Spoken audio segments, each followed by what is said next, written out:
What's kind of have you changed anything from what Jay Hill ran as far as the safeties group, or that you just say fans are going to see pretty much the same scheme? Jay does a great job. So I mean, I don't know what fans see out there. So I know when I was a fan, if I'm just watching football, I don't know if I'm actually watching the techniques and all that. So we'll see what the fans do. But there's only so many coverages in college football. There's 1, there's 2, there's 3, and 4. So I mean, there's not much else that we can do. Jay had a really good package, and we've kept it. We kept a lot of the same defenses. So I think they'll see when they go out there and see like guys play.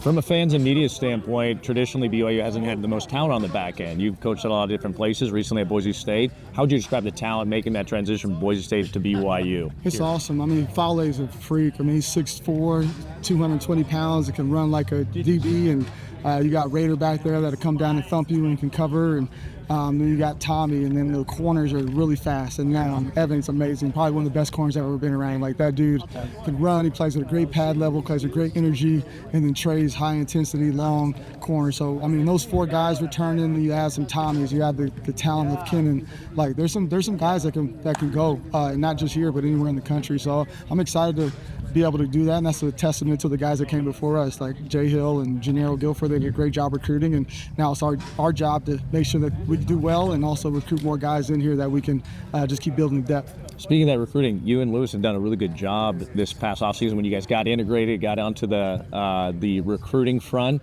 How do you feel? How would you evaluate that? It seems like the recruiting class for the secondary is really, really good this next year as far as commitments are concerned. Yeah, we're excited. Obviously, there's still a long way to go. We got to December till we sign anybody, but Lewis is a rock star. I mean, he recruits me every day. Every time I see his face, I'm like, I'm glad I'm here. So he's just a good guy to be around and does a great job with the guys. And K-Pop goes over and above D coordinator's role. Like, I'm talking to my recruits, and they're like, "Oh yeah, I talked to K-Pop last night." And every time I talk to K-Pop, like, how is he calling all these guys all the time? So, just everybody does a great job. Kalani steps in and does a great job of selling the university, and he just who he is. Every time you talk to him, you just feel warm and feel like you feel the love that this program's all about. And so, I just think if we can just continue to show, really just illuminate what we have in this program, there's really nothing we have to do. We just got to show who Kalani is, show what type of program we are, and show the love that the players have for each other. And we do that, recruiting will go really well. When Kalani and K-Pop and the coaching staff were interviewing you and they presented you with this opportunity, what was your mindset like going through that interview process? Like, what were you thinking through that process?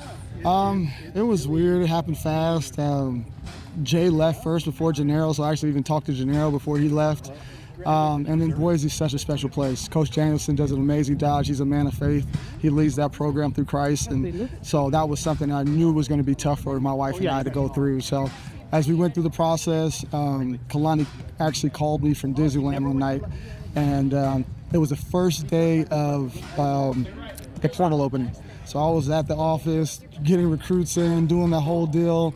And we didn't know if this was going to happen or not. And he called and just told stories about coaches going to games and told different stories about the love of the program. And if I'm a better father and a better husband, then I'll be a better coach. And my wife looked at me after that and said, I think we got to go. And I just think that that's something that I got to grow in. I've been a head coach. I've been doing a lot of different things, having been there for my family all the time. And this is a place that, like, for example, in spring ball, he made me go home. Go to Boise, go see your family, because they didn't move out till the summer. So this is something that I think God put me in a place here to grow. And it's not going to be easy. It's going to be challenging. There's high expectations, and same thing with Boise. So it's like, how do I do that and still honor Kalani and honor Christ and live the right way and be a better father, be a better husband? And I think we're about 2 weeks away, and see how I can handle that over the next 4 months and still pursue to try to win a championship. I think that's a major goal, and that's the big reason we came here. What are the foundational principles you like to teach your group, the culture that you're trying to instill in them, the mindset you're trying to instill in them as safeties, that back end of the defense? Yeah. Urgency, love, and strain. I think those are the 3 things that we need in the secondary. Urgency, because we got to be ahead of everything. We got to make the calls. We got to get a line quickly. We're the ones moving around a lot, so we got to have urgency. We got to make sure that we're in stances, we're communicating well. Then we got to show the love. I think that's what this place has been built off. You look at last season, I think there were 7 games they were losing, and they won 5 of those. Like, that's incredible.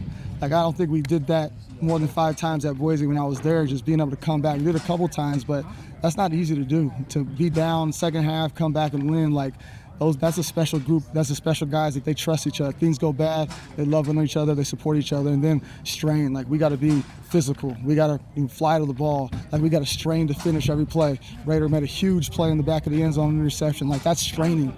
Like, if we just relax into that, we don't make that play. But if we strain all the way to the finish, we finish to the ground every play. Like, that's what we're looking for. And so I think those are the three things that carry us through the season: the urgency, the love for each other, and the strain to finish and strain to finish those plays. You mentioned trust. Everything's based off trust when a coach is putting his personnel onto the field. Who's in your trust group right now, and who's working into that trust group that is going to probably see some PT, but is working into that trust field? I'll be honest, trust both ways. I mean, the players trusting you, you trusting them, and you don't know until the bullets are live. Yeah. So there's guys that we want to see out there that want to give those guys opportunities, but until you don't know the measure of a man until you hit adversity. And so we're going to find out here. We're going to find out against Utah Tech. I guarantee they'll have a play over 10 yards, and we'll see how we react. And when we go in Arizona next week, I'm sure they're going to do something too. Like, they're going to have an explosive. And so early in the game, how do we respond? That's when we're really going to see how much trust we build, how these relationships have been built. And you don't know. It's only been 6 months, 8 months, and this is a football team that we don't have time, and we don't have room for error. So we got to make sure that we go into this game and see who we really are, and then when the adversity hits, we'll see where we're at, see where we need to grow at, and we'll move on from there. Kalani mentioned a little bit of adversity at Lavelle last Saturday. The offense got the better of the defense. How have you seen maybe a transition from that adversity this week in your room and in the secondary room? I've been really proud of the guys. I think it was yesterday. We gave up a touchdown the first drive, and it did not look like the scrimmage after that. And that's the biggest thing. Like, we're going to give up plays. We're going to make mistakes. So how do we bounce back from that? And I thought yesterday they did a really good job of moving on, getting back, and being able to execute late in practice. And that's a 60-minute game. So however it starts, but we have to finish the right way no matter what it is. And play one is just as important as play 70. And we got to have that mentality that we're going out with urgency and going out there with love and strain and being able to go finish those plays. Final thing, offensively, this is one of the most potent offenses you've maybe seen. I know you've coached up against a lot of good offenses out there. How would you, give some perspective about how good this offense is to Cougar Nation, because you're competing against them every day? I think the best way to describe it is frustrating. Like, I try to put myself in Pop's head sometimes, and I'm like, this is just irritating. Like, you got different personnel groups. You have a coordinator that's really patient. Like, he doesn't mind getting to 33s because he knows he's got a quarterback that's going to get him in the right call and execute that play. And so you could get him to 5 third downs in one drive and not get off. And all of a sudden now you look up and you haven't played bad defense. You got a ton of efficiency plays, and they're on the 10-yard line ready to score. And you're like, what just happened? So I think that's the biggest thing. It is frustrating and irritating because A-Rod's so disciplined. So disciplined. He'll run the ball when you don't think he's going to run it. He'll have some trick plays when you're not expecting it, and then they're just going to march the ball. If you give him a shot, he'll take it. But if you don't, that ball's just going to work down the field, and you got to be able to execute. You got to be able to win your one-on-ones, and I think they do a great job of just, again, having a great plan, being disciplined, and being able to execute in those key situations. Thanks so much. DeMario Warren, ladies and gentlemen. Thanks so much. You. Yep. Appreciate it. Thanks so much, man. Appreciate you. Thanks. Dude.